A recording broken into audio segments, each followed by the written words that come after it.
Hello, ladies and gentlemen, and welcome to week 3 of Academy Rush here. And with this game today, we're going to be looking at Could9 Academy versus Immortals Academy as well. So going in just for what is at stake for these two teams in this game, it's really just evening up the scoreboard a little bit, seeing if C9 can grab that third win for themselves, continue that winning streak that they've been able to find, where Immortals, it's much more of just trying to find a sense of leadership in their team, in Xmithy, in Apollo and Hakuho, those LCS veterans who are sitting down here mysteriously for some of us viewers here, like still down here. It's week 3 and they still haven't seen a transition into the LCS squad. So for us, it's this sort of confusion of saying, all right, well, we're going to go ahead, continue this sort of grooming of these two more underdeveloped talents of Insanity and Alorum, who have been in the scene for a while, and then see if going into week 4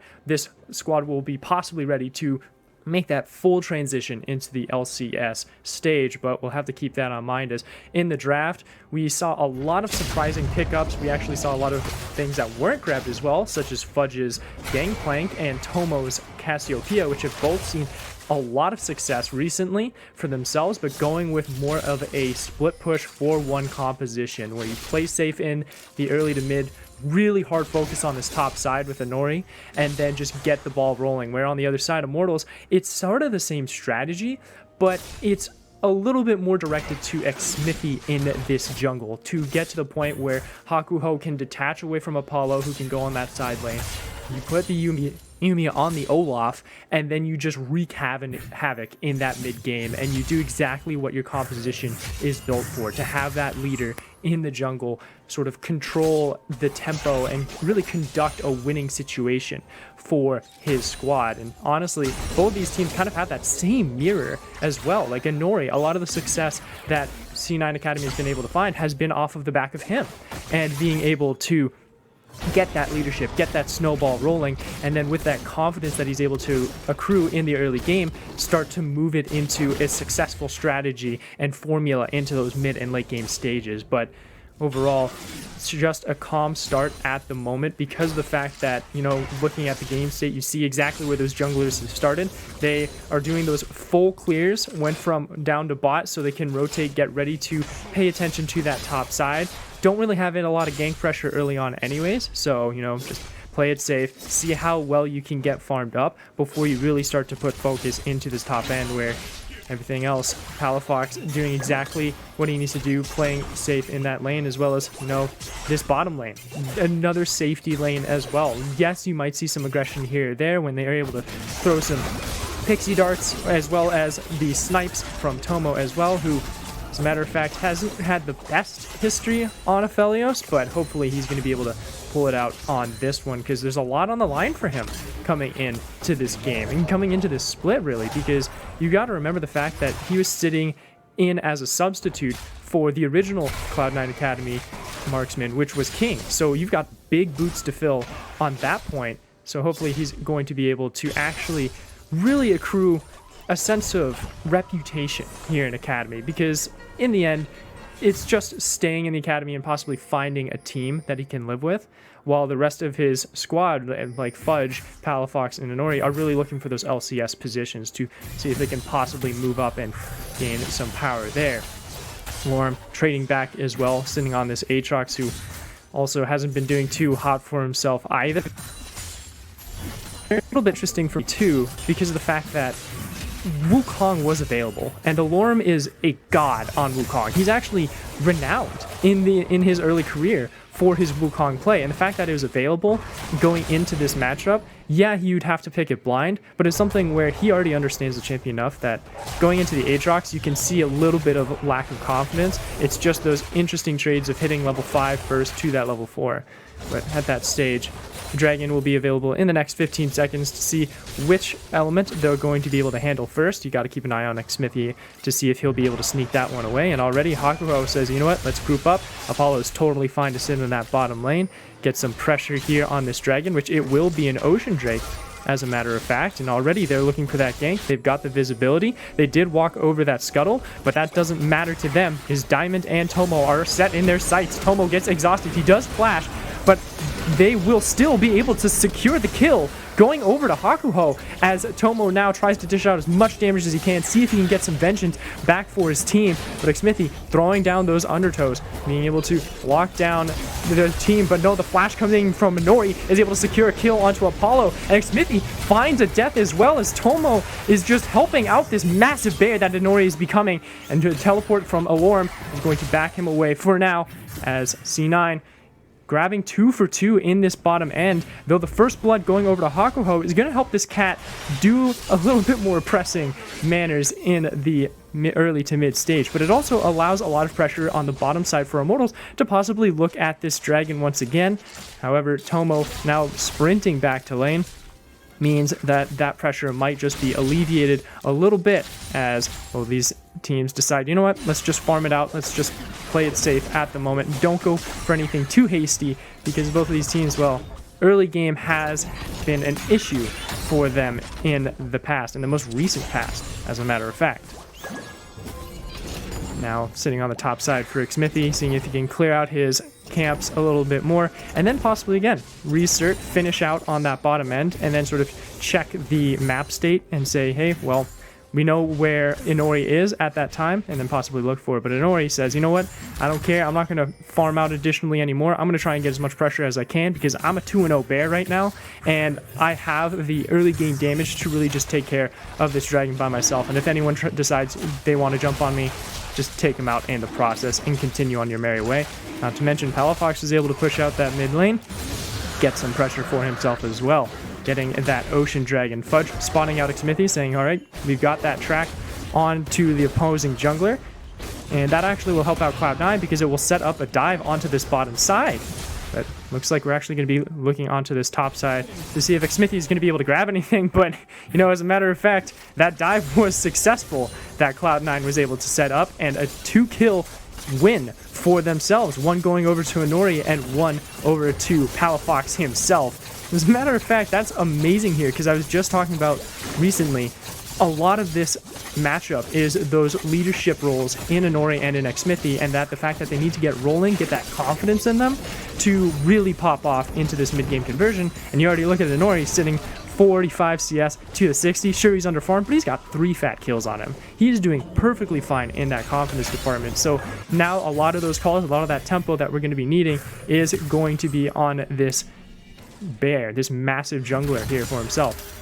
And a lot of the attention on the bottom side as well, which was pretty surprising because you look at how volatile Alorum and Fudge's lanes are. Like, they're both level 7, they both have the dueling capability, and I feel that it was more of Cloud9's call saying, you know what, there is this meme that Alorum does do better when he is playing on this weak side. Fudge is totally fine sitting on that weak side as well, and we already have that confidence of saying, you know what, we have the better top laner anyways. Even when you look at the statistics, Fudge is first in KDA, first in First Blood participation. Wasn't able to get it this time, but hey, at this moment, it's just statistically and more overall the confidence of the team. Cloud9 will decide to pull on that one, but hold on.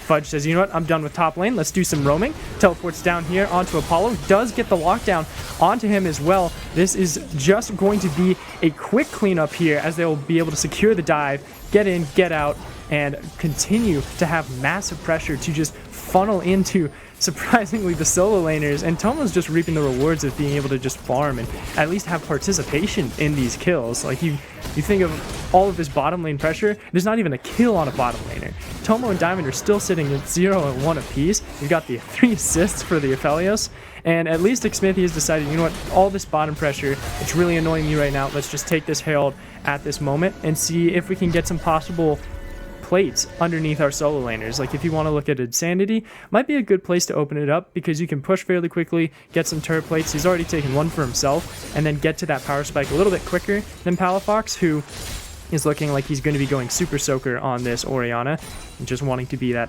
utility for the rest of Could9 Academy. But yeah, if you're able to get Insanity to his power spike quicker, you're able to get that hyper carry of Azir online and really just have this massive peeling position as well as that massive damage output that he's going to be able to provide with his Sand Soldiers. And sitting at 5 and 2, 1,000 gold lead, a lot of that still sitting on top of Inori. He did just recall, he did complete the Ninja Tabi and as well as his jungle item for that Juggernaut. we'll have to hold on to see where else he will go, because Xmithy decides to look at this top side. Alorum does pop the World Ender. Doesn't get anyone though, because immediately that hook shot out of the way for Fudge to disengage that gank properly. Well done on the part of Fudge to just get that quick response and disengagement out of there. And Inori sitting on the top side says, cool, now that we know where Xmithy has been, if he did recall, let's go ahead and check that right now. Let's see if we can hop over. Okay, he's not here anymore. Maybe we'll be able to find a gank, but unfortunately control ward is there. We'll have to do a little bit of disengagement on that side, but so far, not a lot of action on that top end in a sense of success. Sure, you have the 1 kill apiece, but both of those happened on the bottom side. So you got to look again at where Xmithy has headed once more. Look at that. Just sitting on this bottom end, just seeing if you can possibly get Apollo back into this game, who's sitting at 0-3 on Misfortune. Sure, you got 88 CS. Sure, you got that CS lead, but that's nothing compared to the amount of pressure that Inori has been able to provide down here and has been able to attain. And now Inori is, as a matter of fact, sitting in this mid lane, seeing if he can get some more pressure for Palafox here in the mid, just to have some wave control and also to prep for the dragon. It's going to be up here in 45 seconds. They might be able to get some vision control sort of regained back to themselves, but Immortals has put their boot on the neck of their jungle vision. They've been able to clear it out. Been able to have some pressure here. They've been able to spot out Diamond as well, who is trying to see if he can wiggle himself back into his own bottom side jungle to find Xmithy and Hakuho, the notorious duo. And so far, both of the sights and visions have been spotted out. Infernal Dragon has spawned, and there goes the Rift Herald to be that diversion to distract Could9 Academy, while Xmithy goes ahead and drags out this dragon and picks up a elemental for his team. Though Immortals will have to see how the Soul turns out as well, as they also have turned their eyes. They've actually pushed away Apollo and Hakuho. This is an awkward flank here for Immortals, because now Could9 Academy actually has tempo. Palafox is able to get in earlier. Xmithy has to disengage to his closer ally of Insanity. But now, this is just a spread fight back and forth, and Noe has the confidence. He ults himself in, but Xmithy also pops the Ragnarok as well. He tries to keep up, but Palafox is able to secure the kill. Insanity is going to be falling next. He's not even able to get a kill onto Palafox, as Diamond is able to walk away with the Wild Growth. He actually does get the stopwatch in time. Apollo does not get the kill because the shield is up in time, and Palafox, with the ultimate, is able to grab that second or third kill for himself, make that a fourth, as Hakuho falls, and Could9 Academy plays that dragon juggle perfectly on their end. And during this entire time, Fudge didn't even need to look down bottom side, is able to get some turret plates as well, and this powerhouse squad of Inori and Tomo were able to create so much pressure. You got to give the kudos to Diamond as well for wasting so much time for his team to disengage, spread the fight out, and get away from Xmithy to the point of absolute domination.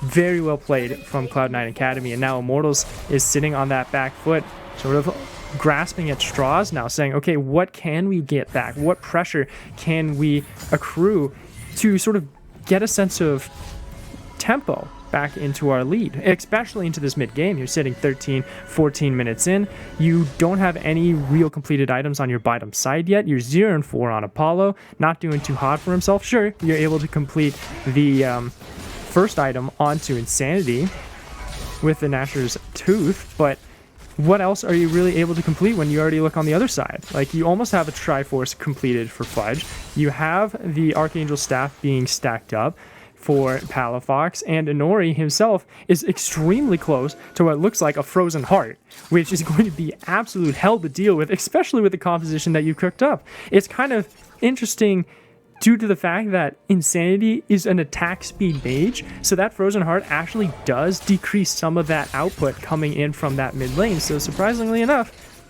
it's going to be pretty helpful in the long run, especially into this mid game where a lot of that pressure is going to be on Xmithy to deal the majority of the damage in company with Insanity's Azir. Grabbing the blue buff for himself for Palafox, going back into the mid lane, and now those lanes have, as a matter of fact, swapped into this top end. Sure, the turret plates have fallen, but the pressure still remains here in tempo in favor of Could9 Academy. Fudge himself sitting on 122 CS. 123, as a matter of fact, for Apollo compared to Tomo, which Tomo, as a matter of fact, through this first split, has been able to accrue a CS differential of plus 25, but this game, it's a little bit tipped on its head, so the majority of the time, you don't have someone camping your lane, as Nori has been, being able to get this kill, make it to Cats sound delicious for a bear in this mid game, and they're able to get that dive in a success. And now Smithy's saying, all right, well, I'm in this top end. I don't have anywhere to go. I have to hug underneath my turret. And the teleport from Fudge says, you know what? This turret, it's going to be your tombstone, as we are going to be able to grab that kill. Going over to the first kill for Tomo. Congratulations, you've got yourself on the board, and you get a turret to boot for Cloud9 Academy's substitute, in quotations, ADC, is now the Rift Herald has spawned, and they can go ahead, reset. They have the vision prepped for it and ready to go. Just go ahead, take that Herald as it is, break open mid, no problems. But oh, they're already in the process of breaking mid. Fudge has been able to find a kill onto Alorum, but Insanity finds one back onto Palafox. There you go. Reset comes in from Cloud9 Academy. Let's go straight up to that Rift Herald. Let's finally actually break this in. Sure, you had the dive. That's a little bit of overconfidence, I'd have to say, from the solo laners of Fudge and Palafox, but Immortals will take what they can with the shutdown gold that was given over to them from Cloud9 Academy so charitably, as you must say. But Smithy says, you know what, I can't even think of looking topside because of how strong the 6-0 Volibear is for Inori. He's having a wonderful game for himself, and as a matter of fact, like, this is a complete change from his previous performances in this split. He was sitting in the middle of the pack with first blood participation, wasn't doing too well in actual kill participation either, but you know, comparing the current statistic of 72% kill participation to what he is now with 11 kills out of 13, this is a great improvement from Inori, and this leadership that they needed from this jungle position is really turning into fruition, and hopefully they're able to continue it throughout the entire split, because not only does it strengthen him, it strengthens these side lanes and their confidence as well. Like when you look at Tomo, who has been having a rough start to this split, there's more confidence back into it. The fact that he is able to do what he is right now is all in consequence to Tomo and, to Inori and Diamond, really giving Tomo that space to breathe. Speaking of nowhere to breathe, Palafox just decides to ult Hakuho and Smithy, saying, you know what, I'm not going to let you just get away with destroying one of my wards. I'll do some damage to you to boot. I think that might have been a bad call for Palafox, because he will have to give up this top line turret because of the fact that he has no tools. He has no ultimate available for it either, so just has to call that one for the day. But Fudge on this bottom side says, hey, I've got my Trinity Force. What have you got, Alorum? Nothing at the moment. You only have the ingredients for your items. Not a cooked cake at the time, and now the split pushing of a Camille is very much online. Mountain Dragon is available, and that Rift Herald has cracked open this mid lane, just creating this massive chasm for Immortals Academy to cross into the river. So with all this vision that's been denied, they're just walking into that darkness, and then you have to head into the river, which is even going to be more dangerous because of all the bushes that are now around here and the extra terrain that you're going to have to check and peek corners in because of the mountain soul. And with that, Cloud9 Academy secures that third dragon for themselves. They are now on Soul Point, and you look at how the compositions are, you have a much stronger mid to late power spike for Cloud9, because,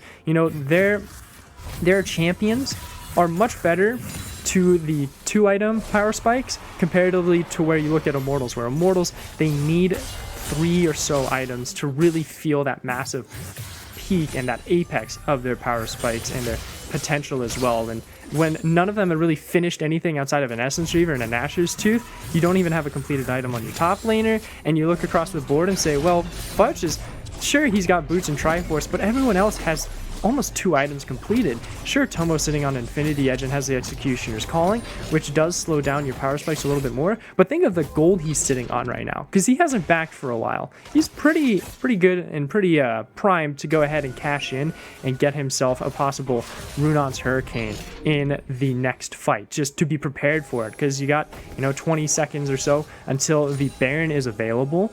And once that pops up, you look at saying, hey, how well is Cloud9 Academy's Baron threat and Baron contestion?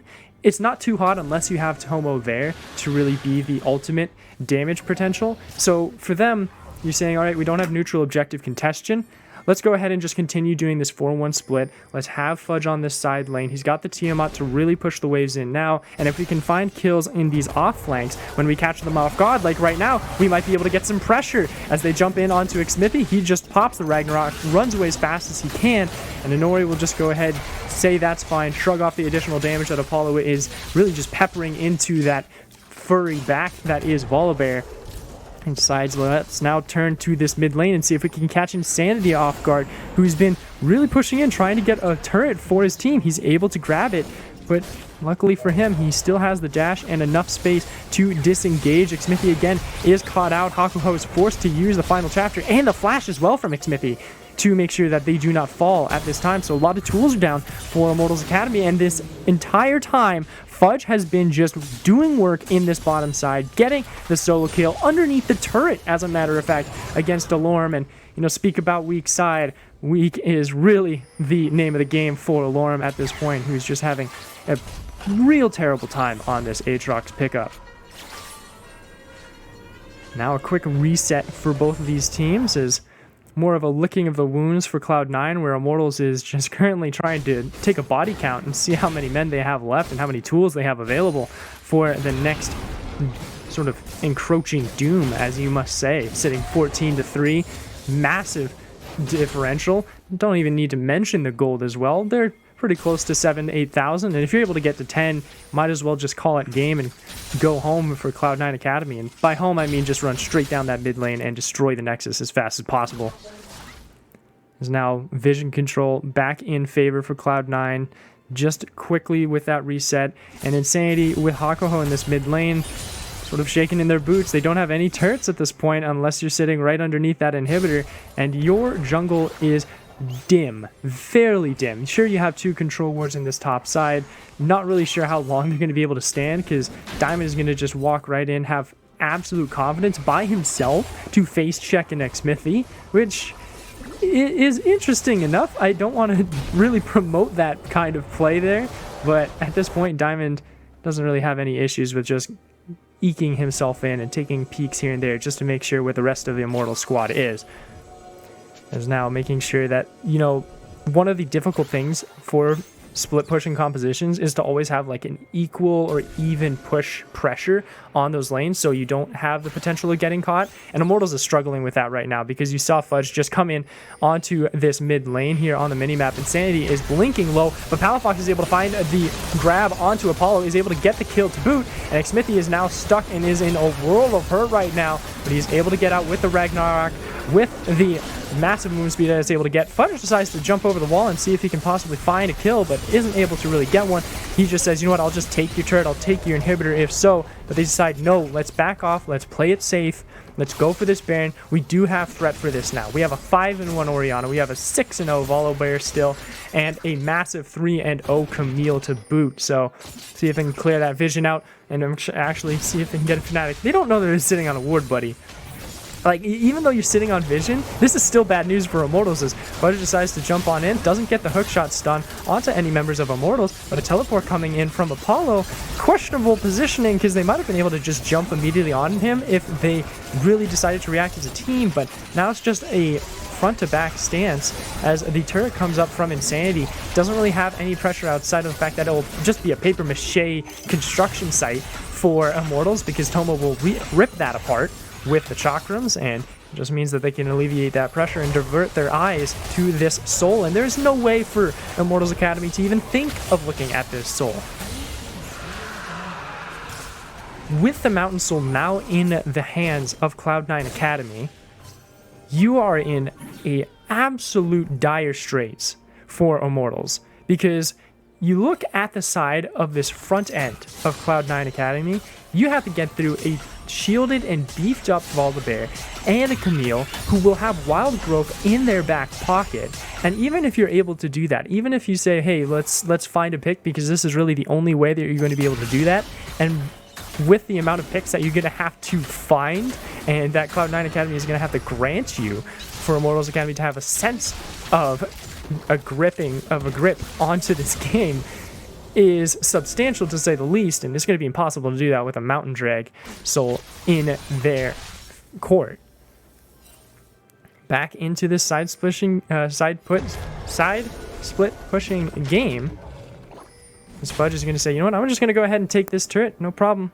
I have TP available. I can contest. Alorum, you do not have TP available either.